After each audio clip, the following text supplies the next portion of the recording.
श्री कृष्ण कौन थे और उन्होंने मृत्यु लोक में आकर क्या किया, ये बात तो सब जानते हैं, लेकिन आज हम आपको कुछ ऐसा बताएंगे जो आपने आज से पहले कभी नहीं सुना होगा। क्या आपको पता है कि भगवान श्री कृष्ण के पास जो बांसुरी थी वो किसने और क्यों दी, उस बांसुरी का नाम क्या था और वो किसकी बनी हुई थी? चलिए हम आपको बताते हैं। पुराने ग्रंथों के अनुसार माना जाता है कि भगवान श्री कृष्ण को देखने के लिए सभी देवी देवता धरती पर आए। इस दौरान भगवान शिव श्री कृष्ण को उपहार में कुछ देने के लिए मंथन करने लगे। तब शिव जी ने ऋषि दादी जी की महाशक्तिशाली हड्डी को घिसकर बांसुरी का निर्माण किया और गोकुल पहुंचे। भगवान शिव ने उस बांसुरी को श्री कृष्ण को भेंट की। कृष्ण की लंबी बांसुरी बंसी का नाम महानंदा या सम्मोहिनी था। इससे अधिक लंबी बांसुरी का नाम आकर्षणी एवं सबसे बड़ी बांसुरी का नाम आनंदिनी था। बांस से बनी बांसुरी उस शून्यता का प्रतिनिधित्व करती है जहां से संगीत निकलता है, जो सादगी और पवित्रता का प्रतीक है।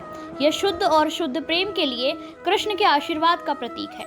भगवान कृष्ण एक विनम्र बांसुरी वादक की भूमिका निभाते हैं, जो अपनी दिव्य धुन से दिलों को मंत्रमुग्ध कर देते हैं। उस मुरली के माध्यम से सब श्री कृष्ण के ध्यान में खो जाते हैं। भगवान श्री कृष्ण की मुरली शब्द ब्रह्मा का प्रतीक थी। मुरली वास्तव में पूर्व काल में ब्रह्मा जी की मानस पुत्री सरस्वती जी थी। ब्रह्म संहिता जैसे अन्य ग्रंथों में बताया गया है कि बांसुरी भगवान शिव और देवी सरस्वती ने कृष्ण को दी थी और शिव ने कृष्ण को इसे बजाना भी सिखाया था। भगवान कृष्ण की जन्मस्थली मथुरा में वैसे तो बहुत चमत्कारिक चीजें आपको देखने को मिल जाएंगी, लेकिन इन सब के बीच सबसे आश्चर्यचकित करने वाला दृश्य होता है बंसी वट में, जहां मान्यता है कि वट वृक्ष से आज भी कान्हा की मुरली की मधुर धुन सुनाई देती है। मथुरा से करीब 45 किलोमीटर दूर स्थित माठ क्षेत्र का बंसी वट, यहाँ भगवान कृष्ण अपनी गाय चराने जाते थे। गाय को बुलाने के लिए एक पेड़ पर बैठकर बांसुरी बजाते थे। बांसुरी की मधुर स्वर लहरियों को सुन गाय आ जाया करती थी।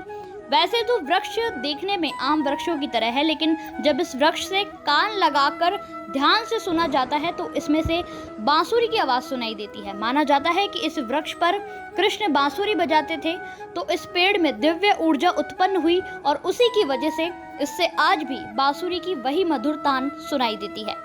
बंशी वट के महंत का कहना है कि कई बार इस वट वृक्ष को मशीनों के द्वारा जांच कराई गई।